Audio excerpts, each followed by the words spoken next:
اور وہ سخت عذاب، حضور نے جبریل امین سے پوچھا مجھے جہنم کے عذابوں کا ذکر سناؤ۔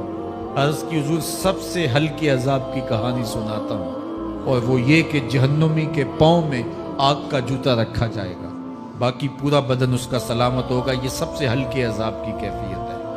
اب پاؤں میں آگ کا جوتا ہوگا، حدت، گرمی، شدت اتنی ہوگی کہ دماغ پگھل کے ناک اور کانوں کے راستے سے باہر آ جائے گا۔ پاؤں میں رکھے ہوئے جوتے کی گرمی دماغ کو ایسے چڑھے گی کہ وہ پگھل جائے گا اور ناک اور کانوں کے راستے سے باہر آ جائے گا۔ تو اللہ کے عذاب کے خوف سے چہرے بگڑ جائیں گے، حالت سلامت نہیں رہے گی۔ یہ بات ذہن میں رکھیں کہ اللہ جس کو جہنم میں ڈالے گا اس کو اس صورت میں نہیں ڈالے گا، یہ محمدی صورت ہے۔ یہ شکل اس کی چھین لی جائے گی اور اس کی شکل بڑی کر دی جائے گی۔ اس کا ایک ایک دانت احد پہاڑ جتنا ہوگا۔ احد پہاڑ کا پھیلاؤ 15 کلومیٹر پہ ہے۔ 15 کلومیٹر کا ایک دانت اور 32 دانت کتنے ہوں گے تو منہ کتنا بڑا ہوگا۔ اس کو اتنا بڑا اس لیے کیا جائے گا تاکہ وہ عذاب کی تکلیف زیادہ سہے۔ 70 گز موٹی کھال ہوگی اور کھال جل جائے گی تو اللہ قرآن میں فرماتا ہے ہم نئی کھال دے دیں گے تاکہ عذاب کی تکلیف اس کو گوارا کرنی پڑے۔ پھر چیخے گا، چلائے گا، ہائے مجھے پانی دو، پانی دو، پیاس کی شدت ہے۔ 70 سال تک تو اس کی کوئی آواز ہی نہیں سنے گا۔ 70 سال کے بعد داروغہ جہنم چیخ کر کہے گا کیا مانگتا ہے؟ وہ بولے گا مجھے پانی چاہیے۔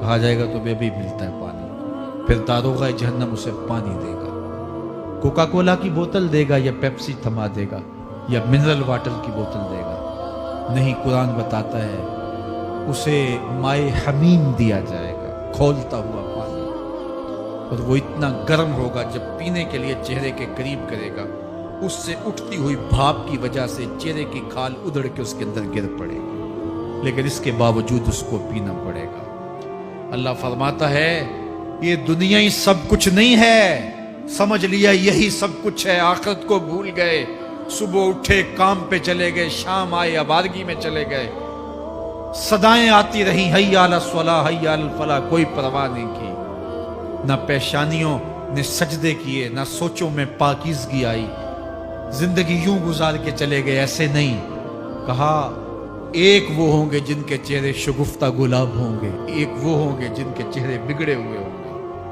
اللہ اکبر، کلا اذا بلغت التراقی۔ یہ تو قیامت کا منظر ہے نا، قیامت سے قبل بھی ایک منظر ہے، اللہ اس منظر کو بھی بیان کر رہے ہیں۔ کلا اذا بلغت التراقی، ہاں جب جان گلے کو پہنچ جائے گی۔ اے انسان تیرے اوپر وہ گھڑی بھی آنے والی ہے، وہ وقت بھی آنے والا ہے جب سانس اس ہنسلی میں اٹک جائے گا، جب سینے سے بھی سانس اوپر چلی گئی، اب ڈاکٹر بھی لا علاج قرار دے رہے ہیں کہ اب علاج نہیں رہا ہے، جان بس اب نکلنا چاہ رہی ہے، اور کہا جائے گا کوئی جھاڑ پھونک والا بلاؤ۔ اب ڈاکٹروں نے تو جواب دے دیا، اب سانس اٹک گئی گلے میں، چند لمحوں کی مہمان ہے۔ اب ڈاکٹروں نے کہا اب ہماری جانب سے لا علاج ہو گیا، اب لے جاؤ اس کو گھر یا وینٹیلیٹر پہ ڈال دیتے ہیں اس کو، بس اب ہماری جانب سے کوئی اس کا علاج نہیں ہے۔ اب گھر والے روتے ہیں، کہتے ہیں کوئی جھاڑ پھونک والا لاؤ، کوئی دم والا لاؤ، شاید وہ کوئی دم کرے تو اس کی جان میں جان آ جائے۔ ڈاکٹروں نے تو لا علاج قرار دے دیا۔ وَظَنَّ عَنَّهُ الْفِرَاقُ، اللہ فرماتا ہے یہ تو جھاڑ پھونک والے کو ڈھونڈ رہے ہیں، لیکن جس کی سانس یہاں اٹکی ہے وہ سمجھ گیا ہے اب موت آ گئی ہے، اس کو یقین ہو گیا ہے کہ اب موت کے لمحے آ گئے ہیں، اب میں بچ نہیں پاؤں گا۔ اب آنکھیں تاڑے لگی ہوئی ہیں، وَالْتَفَّتِ السَّاقُ بِالسَّاقِ، پنڈلی پہ پنڈلی چڑھ رہی ہے۔ جب موت آ جاتی ہے تو پھر پنڈلی سے پنڈلی لپٹ جاتی ہے، اس کو پھر جدا کرتے ہیں اور جدا کر کے دونوں انگوٹھے باندھ دیتے ہیں تاکہ پنڈلی کے اوپر پنڈلی نہ چڑھے۔ اللہ وہ منظر بیان کرتا ہے صاحب یہ وقت آنے والا ہے جب دونوں انگوٹھے باندھ دیے جائیں گے، جب ناک میں روئی ٹھونس دی جائے گی، جب چٹے لباس میں کفن دیا جائے گا، جب غسال کے سامنے بے بس پڑے ہوں گے، وہ چاہے یہ بازو اٹھائے چاہے یہ بازو اٹھائے، گرم پانی ڈالے یا سرد پانی ڈالے، جب بس پڑے ہوئے ہوں گے